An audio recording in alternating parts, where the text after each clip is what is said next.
Cumprimentando todos com a paz do Senhor Jesus. Amém. Vamos estar orando para o nosso pastor amado, que Deus possa usar ele com todo o poder do Espírito Santo de Deus. Pai, nesse momento nós clamamos a Ti, Senhor, pelo poder maravilhoso que há no sangue de Jesus. Eis aqui o Teu servo, Senhor.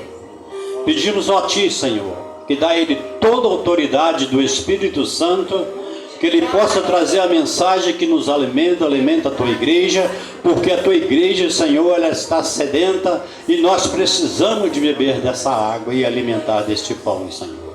Continua, porque até agora tudo tem feito dentro da Tua direção, eu tenho essa certeza no meu coração, Senhor. E agora continua com o Teu pastor aqui, o pastor Denilton, uso ele com toda a autoridade do Espírito Santo, e nós oramos e agradecemos, em nome de Jesus. Amém. Que Deus te abençoe. Glória a Deus. Louvado seja Deus. Amém, irmãos? Uma boa noite a todos, na graça e na paz do Senhor. Amém? Louvado seja Deus. A nossa irmã Ivani, essa abençoada, outro dia eu tinha preparado um dia, para ela trazer a mensagem e ela não quis, correu. Falou que não sabia, que não sei o que, aquela coisa toda, E agora vem aqui para conduzir a oportunidade, dispara a pregar, não estou entendendo não. E outra, começa a falar e começa a falar dos podres da gente aqui do passado. Mas glória a Deus. Irmãos, eu não sei se alguém chegou a conhecer, ou ouvir falar, da época lá da quadra do Vilarinho. Teve uma época, irmãos, que surgiu um tal de um capeta lá, não sei se vocês ouviram falar. Alguém ouviu falar? Do capeta do Vilarinho. Glória a Deus. Teve mesmo. Mas glória a Deus que antes do capeta chegar lá, Deus chegou e me tirou de lá primeiro. Glória a Deus, porque o capeta foi depois. Louvado seja Deus, Deus chegou antes e resgatou esse pequenino aqui para a glória dele, em nome de Jesus. Amém? E ainda falando um pouco sobre aquilo que ela falou do meu passado, que eu tinha uma caixa de som desse tamanho assim, eu gostava de curtir um som nas alturas mesmo, Irmãos, no dia que eu me converti, não foi no segundo nem no terceiro, não. No dia que eu me converti, que eu fui para a igreja, que eu aceitei Jesus, quando eu cheguei em casa, a primeira coisa que eu fiz, sabe o que, irmãos? Eu tinha um monte de disco na LP, aqueles bolachão de antigamente, tinha um monte ali. A primeira coisa que eu fiz, juntei aquilo tudo ali no canto do muro e taquei fogo em tudo. Aí levantou aquele fumação preto assim, tal, só via a vizinha, lá do outro lado do muro, chegou a cabecinha lá para ver o que estava acontecendo. Era eu queimando ali, o meu passado, vamos dizer assim, Glória a Deus por isso. Amém? Vamos compartilhar o livro de Marcos, capítulo 1. E eu não sei nem por que eu vou pregar aqui nessa noite, Porque mais uma vez, abençoado da minha esposa, falou exatamente aquilo que está escrito aqui na minha anotação, Parecendo que ela viu, ela não viu, porque esse aqui ficou aqui essa semana inteira dentro da igreja aqui, Mas Deus está no controle, Deus sabe todas as coisas. Marcos capítulo 1. Amém? Falar um pouquinho sobre a segunda vinda de Jesus. Glória a Deus, louvado seja Deus. É um tema que para mim, irmãos, é importantíssimo. Talvez o mais importante, o que mais deveria ser tratado dentro de uma igreja evangélica. E no entanto não é. Igual foi falado aqui. Tem muito ministério preocupado lá com a teoria da prosperidade, preocupado com um montão de coisas, mas não estão preocupados com a segunda vinda do Senhor. Amém? Podemos ler? Amém. Diz o seguinte: princípio do Evangelho de Jesus Cristo, Filho de Deus. Conforme está escrito no profeta Isaías: eis que envio ante a tua face o meu mensageiro, que há de preparar o teu caminho. Voz do que clama no deserto: preparai o caminho do Senhor, endireitai as suas veredas. Assim apareceu João o Batista no deserto, pregando o batismo de arrependimento para a remissão de pecados.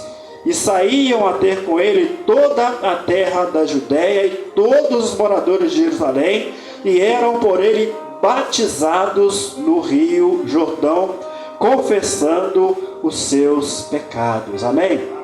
Somente até aí. Amém? Glória a Deus. Louvado seja Deus.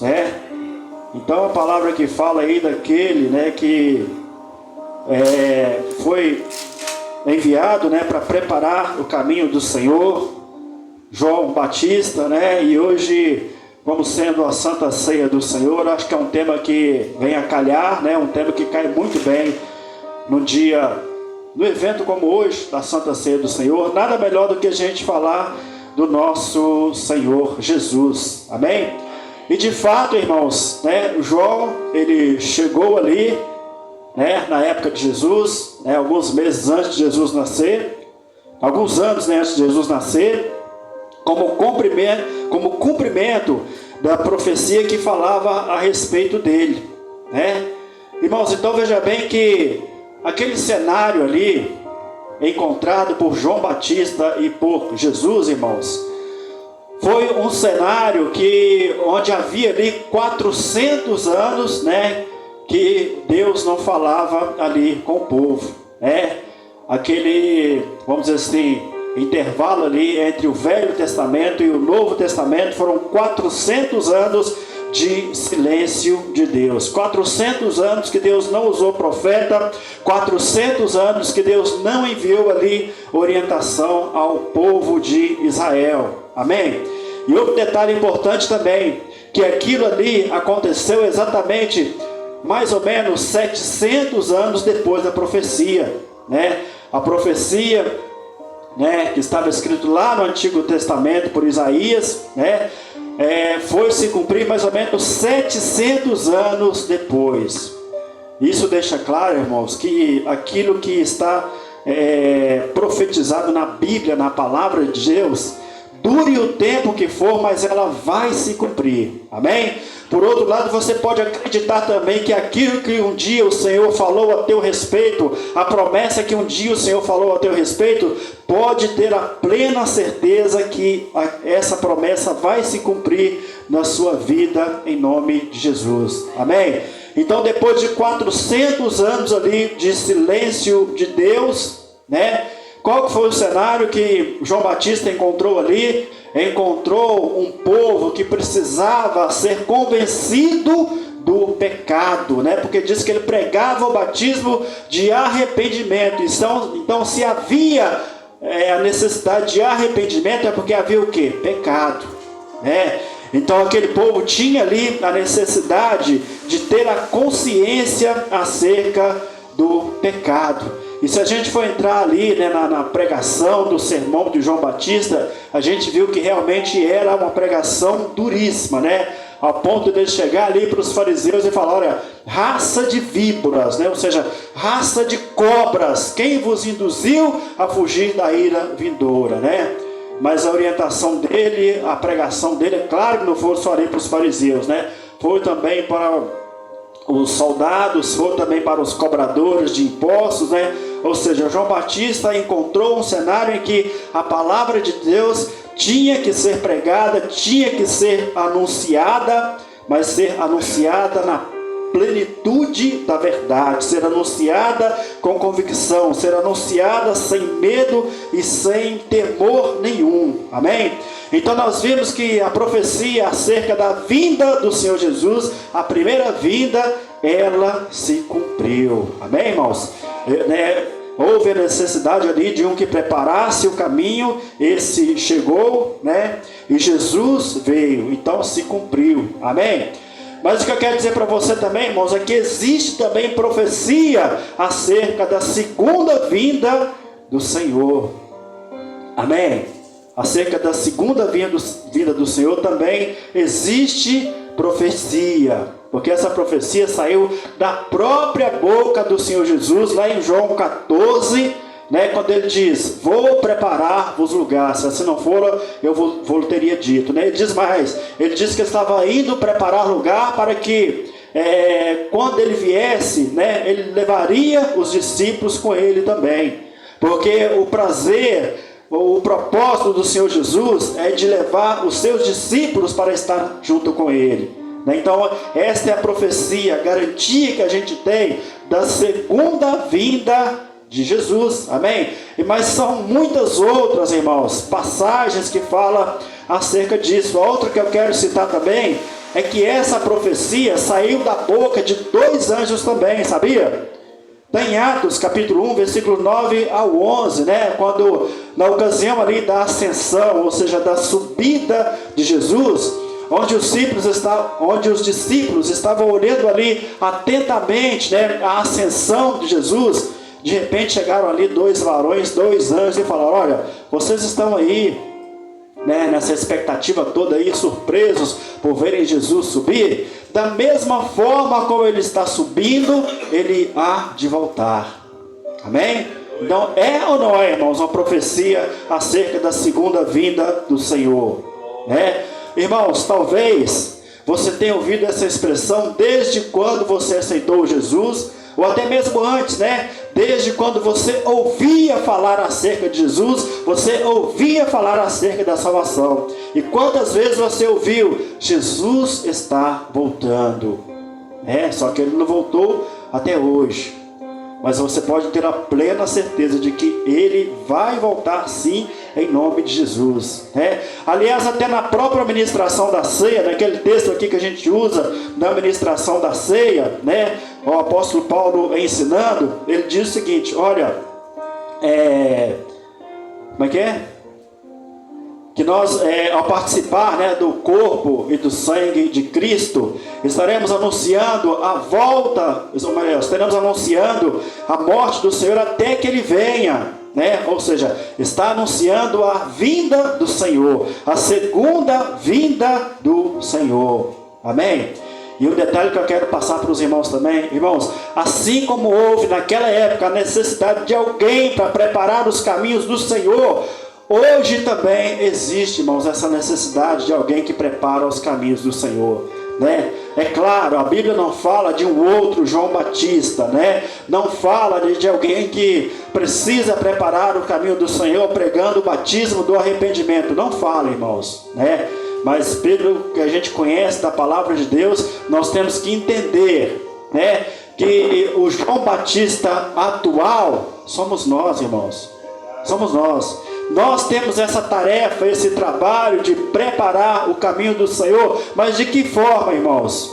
Anunciando o Evangelho, anunciando a palavra, mostrando o caminho da verdade para a pessoa, mostrando para a pessoa que Jesus, ele vai voltar, né? E que ele vai buscar somente aqueles que estiverem preparados, vai levar somente aqueles que tiverem o aceitado, somente aqueles que estiverem no caminho dele, somente aqueles que estiverem andando num caminho de retidão, somente aqueles que forem lavados e remidos pelo sangue dele, pelo sangue do Cordeiro. Então existe esta necessidade, sabe, irmãos? E que cenário é esse que o Senhor precisa encontrar? Ele tem que encontrar uma igreja preparada, porque ele mesmo diz, né? Nós devemos estar vigilantes e preparados, porque ninguém sabe o momento, ninguém sabe a hora. Então precisamos estar preparados. Vamos lembrar lá na parábola das 10 virgens, né? Aquelas 5 nécias, aquelas 5 prudentes. Temos que ser como aquelas 5 prudentes que tinham ali, além de terem as suas lâmpadas acesas, né? Elas tinham também ali o azeite de reserva, tinha ali o azeite, né, que garantia ali as lâmpadas acesas, se fosse o caso do noivo chegar numa hora inesperada, se fosse o caso de Jesus voltar numa hora inesperada. Então nós temos que pensar nisso, irmãos, temos que estar preparados, né? Já pensou? Aí eu te pergunto, nesse exato momento, você está preparado? Nesse exato momento, você está preparado? Será que nesse exato momento eu estou preparado? No livro de Amós, também, se eu não me engano, diz: olha, prepara-te, Israel, para encontrares com teu Deus. Então já deixa um alerta para nós.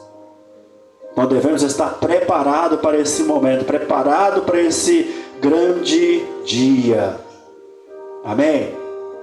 E o cenário que o Senhor precisa encontrar também, sabe qual que é, irmãos? quando Jesus, quando ele estava ali na véspera ali da ascensão dele, ele deixou ali uma ordem para os discípulos, Ide, fazer discípulos de todas as nações, batizando-os em nome do Pai, do Filho e do Espírito Santo, ensinando a eles tudo aquilo que eu tenho ordenado. Então o Senhor, presta atenção, irmãos, o que eu entendo disso aí? A gente ouve falar que Jesus ele só vai voltar quando o Evangelho for pregado no mundo inteiro, não é verdade? Então, baseado nessa citação que eu fiz aqui, é isso mesmo, irmãos. Porque ide e fazer discípulo de todas as nações, ou seja, em todas as nações tem que ter discípulos. Em todas as nações, o que é discípulo? Discípulo é um aprendiz, discípulos somos nós. Em todas as nações tem que ser discípulos, ou tem que ter discípulos, ou seja, pessoas conectadas com o Senhor Jesus. E quem vai fazer isso, irmãos? Quem vai fazer os discípulos nas nações? Somos nós. Aí eu quero te colocar uma coisa para você também muito importante. Aí a gente vai lembrar da obra, do ministério de... Como é que fala? De missionário. Aí de repente você vira e fala, mas eu não tenho esse ministério missionário. Deus não me preparou, não me capacitou para eu ser enviado, para eu ir para outras nações e anunciar a palavra e pregar a palavra de Deus. De repente eu não recebi recurso para isso, eu não tenho esta condição. Mas quem diz que você precisa ir ou você tem que ir para as nações? A Bíblia diz, ir fazer discípulo de todas as nações. Então você já está numa nação que precisa de outros discípulos. Então o seu papel é esse, o nosso papel é esse, a nossa tarefa é essa, irmãos. Olha, se o Senhor Jesus nos dá a condição, nos capacitar, nos preparar e nos enviar, glória a Deus por isso, louvado seja Deus. Mas se isso não acontecer, aonde nós estivermos, nós temos que cumprir esse papel de ir e fazer discípulos. O que é fazer discípulos? É ensinar para as pessoas aquilo que o Senhor derramou sobre nossas vidas. É ensinar, é levar Jesus para as pessoas, é fazer os discípulos dentro da nossa própria casa, é fazer os discípulos na nossa vizinhança, é fazer os discípulos no nosso local de trabalho, é fazer os discípulos dentro do ônibus, é fazer os discípulos numa fila de um hospital, de um médico, de um banco. Isso é fazer discípulos, Então nós não recebemos nem o título, nem o nome de João Batista, mas recebemos a mesma tarefa, a mesma função. Porque ainda hoje, irmãos, as pessoas, esse mundo precisa ser convencido do pecado, precisam ser esclarecidos do pecado. Irmãos, o pecado ele tem que ser combatido, ele tem que ser enfrentado, tem que ser encarado, tem que ser exposto. Nós não podemos, como diz lá em Romanos 12, 2, nós não podemos nos conformar com esse mundo, nos conformar com esse século, mas sermos transformados pela renovação da nossa mente. Ou seja, nós não podemos aceitar o que esse mundo aí tenta enfiar a goela lá abaixo como se fosse normal. Coisas, práticas erradas, pecaminosas, que não são normais, e nós não podemos aceitar. O pecado, irmãos, ele tem que ser combatido. E muitas vezes, irmãos, dentro da própria igreja o pecado não é combatido, porque muitas vezes a pessoa está no erro, a pessoa está no pecado, e o que acontece? Muitas vezes está se passando a mão na cabecinha ali daquela pessoa. Muitas vezes com o temor de perder essa pessoa, não posso perder, não posso fazer isso, não posso falar aquilo, porque senão a pessoa vai sair da igreja. É o famoso, como diz o pastor Marconi, o crente casca de ovo. Sabe? Então o pecado ele tem que ser combatido. É isso que João Batista fazia, e é isso que nós como discípulos temos que fazer. Amém? É isso. Então está aí a palavra, irmãos. O Senhor ele tem que encontrar um cenário apropriado para a segunda vinda dele. Só recapitulando, um deles é discípulos em todas as nações, é uma igreja vigilante em oração e preparada Porque ninguém sabe o momento, não sabe a hora, não sabe, né, o local. Ninguém sabe. Sabemos que ele vai vir do céu, né, como um relâmpago que nasce no Oriente e se mostra no Ocidente, como diz aquele louvor, né? Assim será a vinda do Filho do Homem. Amém? Então temos que estar vigilantes, né? E mais uma vez recapitulando, o povo, esse mundo, ele tem que estar consciente do pecado, ele tem que saber da gravidade do pecado, ele tem que saber que o pecado é que leva para o inferno, para a perdição eterna, né? E o Senhor Jesus, quando ele voltar, certamente que lá para o céu ele não vai levar pecado. Amém? Pode levar sim, um pecador arrependido e convertido, em nome de Jesus, um pecador transformado, remido, isso sim ele pode levar, né? Mas o pecado, irmãos, nada, ainda que seja um fiapinho assim, né? O pecado não vai ser levado lá para a glória eterna de forma nenhuma. Amém? Essa é a palavra que o Senhor tem me concedido, né? E uma coisa que um dos grandes motivos, né, que me levou a trazer essa palavra aqui na igreja, irmãos, é que a gente vê na igreja, né, propósitos, oração, por um monte de coisa, né? A gente muitas vezes está orando, né, para a família, a gente está orando por uma cura, a gente está orando por uma abertura de uma porta, está orando pela conversão de alguém, pela libertação, pela transformação de alguém. Mas uma coisa que eu não vejo, irmãos, é alguém clamando na igreja aquilo que João falou lá no final do Apocalipse 22 e 21, quando Jesus disse assim: olha, aquele que testifica estas coisas diz que aquele que diz que testifica essas coisas diz: cedo venho. E João,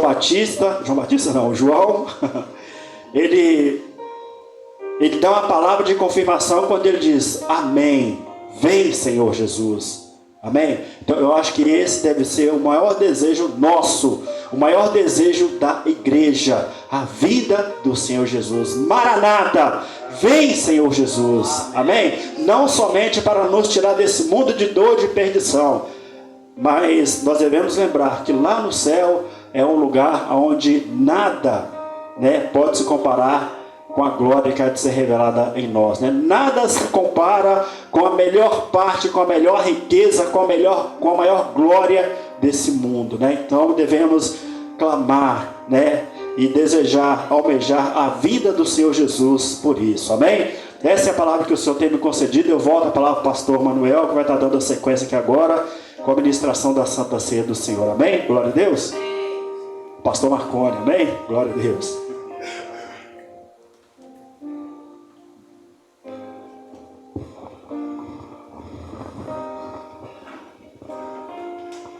Amém, né, irmãos? Pastor, como diz, né? Pastor titular me pediu e eu não posso recusar.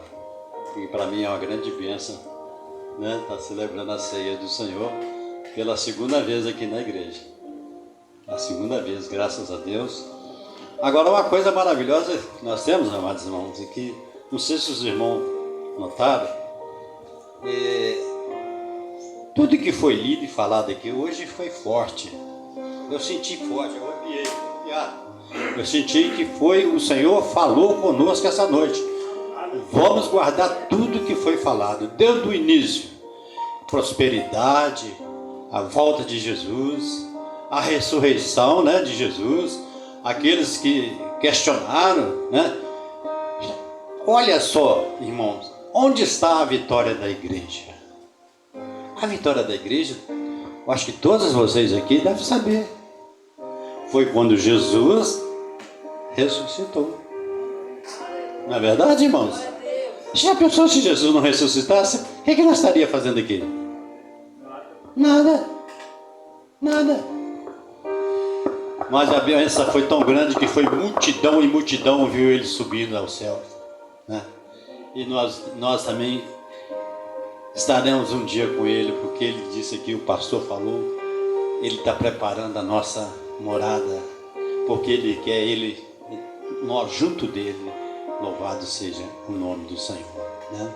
prosperidade está sendo pregada. Isso é coisa de homem. Prosperidade é coisa de homem. É glória para homem. Nós, como dissemos aqui também, a igreja é pequena. Sim, ela pode aumentar, ela pode dobrar o pessoal. Nós temos aqui 12, 14 pessoas. Mas ela pode vir para 20, não tem problema. Se nós, cada um, passar a orar nesse sentido também. Porque às vezes a gente esquece de falar, Senhor, manda um visitante lá para a igreja. Às vezes a gente não coloca isso na oração, às vezes esqueçamos. Se nós colocar isso numa meta nossa de trazer gente para cá, como já tem mais uns 2 aí para a gente visitar, se vai vir ou não vai vir, não importa, porque também foi falado aqui na frente, tudo que foi falado eu gravei. A semente, né? Planta tua semente pela manhã e não retire tua mão, porque você não sabe qual delas que vai florescer. Isso fala lá, acho que é em Provérbio ou Eclesiastes, não sei, se não me engano. Então nós temos que plantar a semente e continuar ali orando, buscando, porque nós não sabemos, nós vamos plantar a semente para todo lado. Agora quem vai ressuscitar essa semente, morrer e nascer uma árvore, quem vai fazer isso é Jesus. Louvado seja o nome do Senhor. Não é verdade, irmão? Nós temos que orar sim, orar pela igreja, né? Vive